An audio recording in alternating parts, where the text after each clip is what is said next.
ఈ 45 రోజుల పాలనలో ఏకంగా 31 రాజకీయ హత్యలు జరిగాయి.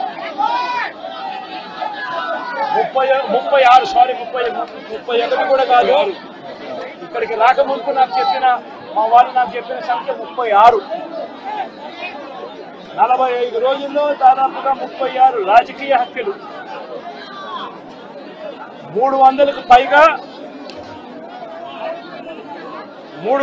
పైగా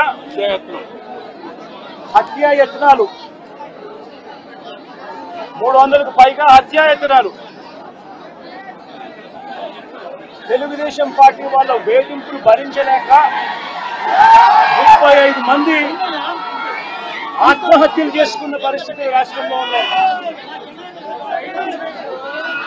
560 చోట్ల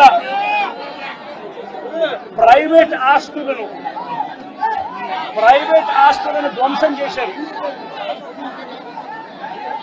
ఇంట్లో చొరబడుతున్నారు, ఆస్తులను ధ్వంసం చేస్తా ఉన్నారు, షాపులను కాల్చేస్తా ఉన్నారు.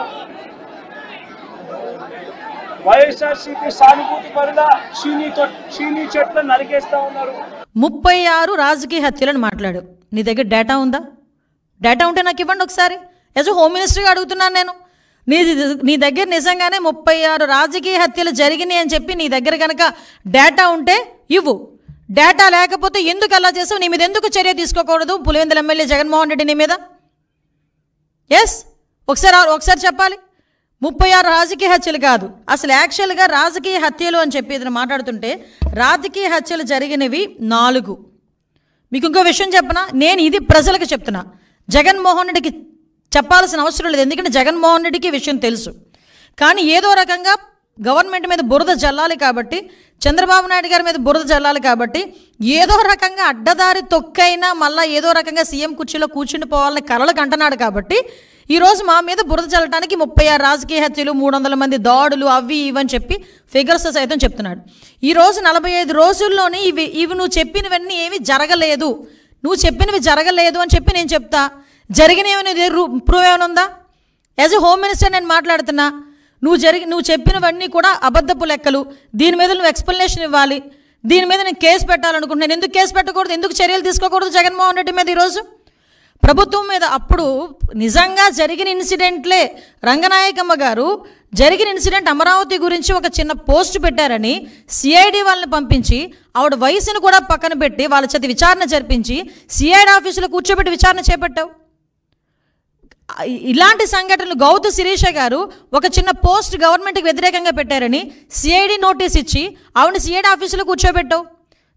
చింతకాయల విజయ్ గారిని ఇలా చాలామంది మా టీడీపీ లీడర్లని కాకుండా జనసేన లీడర్లని కూడా గవర్నమెంట్ మీద అడ్వర్స్గా తప్పుగా ఒక పోస్ట్ పెడితేనే, నిజం అయినప్పటికీ కూడా తప్పుగా మీకు వ్యతిరేకంగా ఒక పోస్ట్ పెడితేనే సిఐడి ఆఫీసులను తీసుకొచ్చి నువ్వు కూర్చోబెట్టి చర్యలు తీసుకొని మా మీద ఎంక్వైరీలు వేసావు. ఈ రోజుకి కేసులు నడుస్తున్నాయి, ఈ రోజుకి కేసులకు సంబంధించి కోర్టుల చుట్టూ తిరుగుతున్నారు. మరి ఇంత డెలిబరేట్గా ఒక శవాన్ని అంటే పలకరించడానికి వెళ్ళి అక్కడ ఏదో హత్య జరిగింది ఆ కుటుంబాన్ని పరామర్శించడానికి వెళ్ళి పరామర్శించడం మానేసి బయటకు వచ్చి నువ్వు గవర్నమెంట్ మీద ఎలిగేట్ చేసావు. ఎలిగేట్ చేసేటప్పుడు ఎన్ని హత్యలు జరిగినాయి అని ఇలాగని చెప్పి తప్పుడు లెక్కలు నువ్వు ఎందుకు ఆధారాలు చూపించాలి? ఈరోజు నేను చెప్తున్నా ఒక హోమ్ మినిస్టర్గా ఇక్కడ పొలిటికల్ మర్డర్స్ అనేవి 4 జరిగినాయి. మీకు ఇంకో విషయం చెప్పనండి, ఆ 4 కూడా 3 టీడీపీ వాళ్ళే చచ్చిపోయారు. తెలుసా మీకు? అందులో ఒకడే వైసీపీ వాడు చనిపోయింది. నేను క్రైమ్ నెంబర్తో సైతం ఇస్తా. క్రైమ్ నెంబర్ 137/24 అది దుగ్గిరాల పిఎస్లో 4/6 జూన్ 4వ తారీఖున జరిగింది. చనిపోయింది కాసిం, చంపింది కమల్, వైసీపీ అతను. కావలస్తే మీరు political rivalry, accused belong to YCP and deceased to TDP. Due to political rivalry he was killed. The deceased was wearing TDP scarf and moving around which led of alteration. Whatever. అలాంటిది ఇంకొకటి క్రైమ్ నెంబర్ 92/24 వెల్దుర్తి 9వ తారీఖున జరిగింది. Deceased TDP M Girinath Chowdary, TDP అతను చనిపోయాడు. సూదేపల్లి రమేష్ ఇతరులు YCP వాళ్ళు accused, అది కూడా political rivalry. Crime number 92/24 Putluru, అక్కడ మాత్రమే ఎరకయ్య అని ఒక వైసీపీ అతను చనిపోయాడు. అక్కడ నరసింహస్వామి అండ్ అదర్స్ టీడీపీ వాళ్ళు ఉన్నారు. Next 4th one 148/24 Rayadurgam PS 9th జరిగింది. ఇది గొల్ల ఆదికేశవులు టీడీపీ ఆయన్ని చంపేశారు. ఎవరు? వైసీపీ వాళ్ళు, కేశవరెడ్డి అండ్ అదర్స్. ఇవన్నీ కూడా పొలిటికల్ మర్డర్స్ జరిగినవి 4. ఆ 4లో 3 చనిపోయింది టీడీపీ వాళ్ళు. ఈరోజు నువ్వు ఏ మొహం పెట్టుకుని 36 హత్యలు, పొలిటికల్ హత్యలు జరిగినాయని చెప్పి ప్రజలను భయభ్రాంతులు చేయడానికి సిద్ధపడుతున్నావు? ఇంకా నీ మాటలు నమ్మేస్తారని అనుకుంటున్నావా జగన్మోహన్ రెడ్డి, పులివెందుల ఎమ్మెల్యే? ఇంకా నీ మాటలు నమ్మేస్తారని జనాలు అనుకుంటున్నావా? దీనికి ఒక ప్రైమ్ మినిస్టర్కి నువ్వు లెటర్ రాసి రాష్ట్రపతి దగ్గరికి వెళ్ళి రాష్ట్రపతి పాలన విధించాలి, ఇక్కడ రాజ్యాంగం అన్నది భ్రష్టు పట్టిపోయిందని నువ్వు మాట్లాడుతున్నావు కదా. అసలు విషయం చెప్పను ఒకసారి. ఆంధ్రప్రదేశ్ హైకోర్టు తమరు 2019లో పీఠం ఎక్కిన తర్వాత 2020లోనే ఇక్కడ కాన్స్టిట్యూషనల్ బ్రేక్ డౌన్ జరుగుతుందని డైరెక్ట్గా హైకోర్టు ఆ రోజు మాట్లాడింది. దీనికేం సమాధానం చెప్తావు? ఆ రోజు 14 సంవత్సరాల సీఎం తర్వాత ఇప్పుడు మళ్ళీ సీఎంగా ఉన్నారు చంద్రబాబు నాయుడు గారు. ఏ రోజైనా అతని హయాంలో, అతని అడ్మినిస్ట్రేషన్లో ఇలాంటి కామెంట్ ఏ కోర్టు అయినా ఎవరైనా చేయగలిగారా? ఒకసారి చెప్పండి. నువ్వు పీఠం ఎక్కిన ఒక సంవత్సరంలోనే, సీఎం అయిన సంవత్సరంలోనే ఆంధ్రప్రదేశ్ హైకోర్టు ఇలా మాట్లాడింది నీ మీద. ఇది అథెంటికేషన్. నేనేం వేగ్గా మాట్లాడట్లా, అబద్ధం చెప్పట్లా నీకులాగా.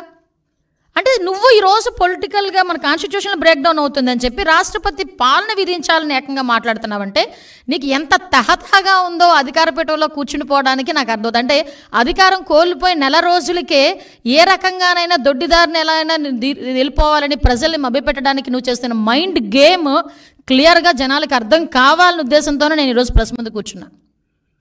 ఈరోజు ఎవడైనా పరామర్శకి వెళ్ళి అమ్మ ఎలా జరిగింది, ఎంతమంది పిల్లలు, ఏంటి నీ పోషణ ఏంటి, నా మనిషివి కదా, నీకు ఎంత కాంపన్సేషన్, పార్టీ నుంచి ఎంత కాంపన్సేషన్ ఇస్తాను, ఇలాంటివి మాట్లాడాలి.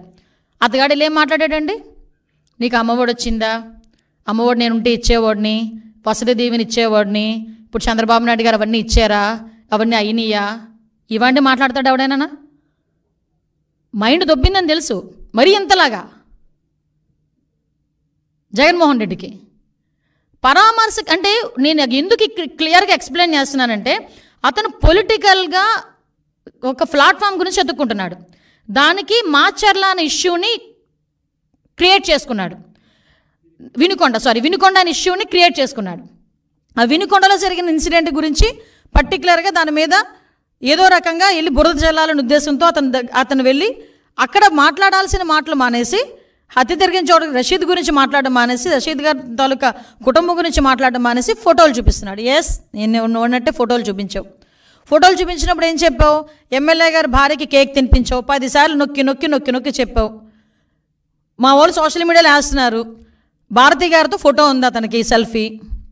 మరి ఎమ్మెల్యే గారి తాలూకా ఒక్క జిలానీనే హత్య చేశాడు, జిలానీనే అరెస్ట్ చేశారు, మిగతా వాళ్ళందరినీ ఎందుకు అరెస్ట్ చేయలేదు, ఇతనితో ఇంతమంది ఫోటోల్లో ఉన్నారు అని నువ్వు అన్నప్పుడు భారతి గారిని కూడా అరెస్ట్ చేయాలా? నిన్ను కూడా అరెస్ట్ చేయాలి. ఎందుకంటే నీతో కూడా సెల్ఫీ ఉంది, నేను చూపించమంటే చూపిస్తా. భారతి గారితో సెల్ఫీ ఉంది. ఎందుకంటే ఇంతకుముందు మీ పార్టీలో చాలా యాక్టివ్ పార్టిసిపెంట్ కదా. వాళ్ళ మధ్యలో ఉన్న వర్గ విభేదాలతో ఒకరినొకరు అక్కడ చంపుకోవడం అనేది తప్పు. నేను దానికి ఏకీభవించట్ల. చంపుకోవడం అనేది ఎట్టి పరిస్థితుల్లో అంత బ్రూటల్గా చంపడం అనేది తప్పు. ఇమ్మీడియట్గా అరెస్ట్ జరిగింది, రిమాండ్కి పంపించాం. ఎక్కడ కూడా ఎటువంటి ఇబ్బంది కలగకుండా చూసుకున్నాం. నువ్వు వెళ్ళి రెచ్చగొడుతున్నావు. మళ్ళీ అక్కడికి వెళ్ళి వినుకొండ నువ్వు వెళ్ళి అక్కడ రెచ్చగొట్టి నువ్వు మళ్ళీ తిరిగి మాట్లాడితే పరిస్థితి వచ్చిందంటే ఒకసారి నీ తాలూకా మైండ్ సెట్ ఒకసారి ఆలోచించు. నువ్వు మళ్ళీ ఈరోజు ఎంత దారుణం అంటే గవర్నర్ గారి దగ్గరికి వెళ్తావట. ఓ పని చేయండి, గవర్నర్ గారి దగ్గరికి వెళ్ళేటప్పుడు మీరు కూల్చేసిన భవనాలు, అదేవిధంగా ఇక్కడ డీజీపీ ఆఫీస్ పక్కన, ఎందుకు ఈ ఎగ్జాంపుల్ చెప్తున్నానంటే డీజీపీ ఆఫీస్కి కరెక్ట్గా 1 కిలోమీటర్ దూరంలో ఉన్న పార్టీ ఆఫీస్ మీద నువ్వు దాడి చేసావు. ఈరోజు చంద్రబాబు నాయుడు గారు చలో ఆత్మకూరు పెడితే అక్కడికి వెళ్ళి చంద్రబాబు నాయుడు గారి ఇంటి గేట్లకి వెళ్ళి పెద్ద పెద్ద రాడ్లు తాడ్లు కట్టి బంధించావు. చంద్రబాబు నాయుడు గారి ఇంటి మీదకి నీ తాలూకా ఎమ్మెల్యే ప్రమోషన్ గురించి చంద్రబాబు నాయుడు గారి ఇంటి మీద జోగి రమేష్ వెళ్ళి దాడి చేశాడు. ఇలాంటి సంఘటనలు మా తోట చంద్రయ్య అనే బీసీ వ్యక్తిని జై జగన్ అన్నందుకు పీక కోసి చంపేశావు. మరి వీటన్నిటి మీద మేము ఎవరి దగ్గరికి వెళ్ళాలి? ఆ రోజు మేము ఇల్లు ఉండాలి. ఆ రోజు ఇవన్నీ మేము ఆ రోజు ఇలాంటి సంఘటనలు మేము కూడా ఒక బుక్ వేసాం. ఆ రోజు జరిగిన సంఘటనలన్నీ నేను అథెంటికేషన్గా ఉమెన్ ప్రెసిడెంట్గా ఉండేటప్పుడు మహిళా కమిషన్ చైర్పర్సన్ దగ్గరికి వెళ్ళి అమ్మ ఇంతమంది మీద అఘాయిత్యాలు జరిగినాయి, ఇంతమంది మీద హత్యలు జరిగినాయి, విత్ క్రైమ్ నెంబర్స్ నేను తీసుకెళ్ళి ఇచ్చాను. నీ దగ్గర అలాంటి అథెంటికేషన్ ఏదైనా ఉందా? నీ దగ్గర అలాంటి ప్రూవ్ ఏమైనా ఉందా? తీసుకొచ్చి చూపించు. నేను ఈరోజు హోమ్ మినిస్టర్ హోదాలో అడుగుతున్నా. నేను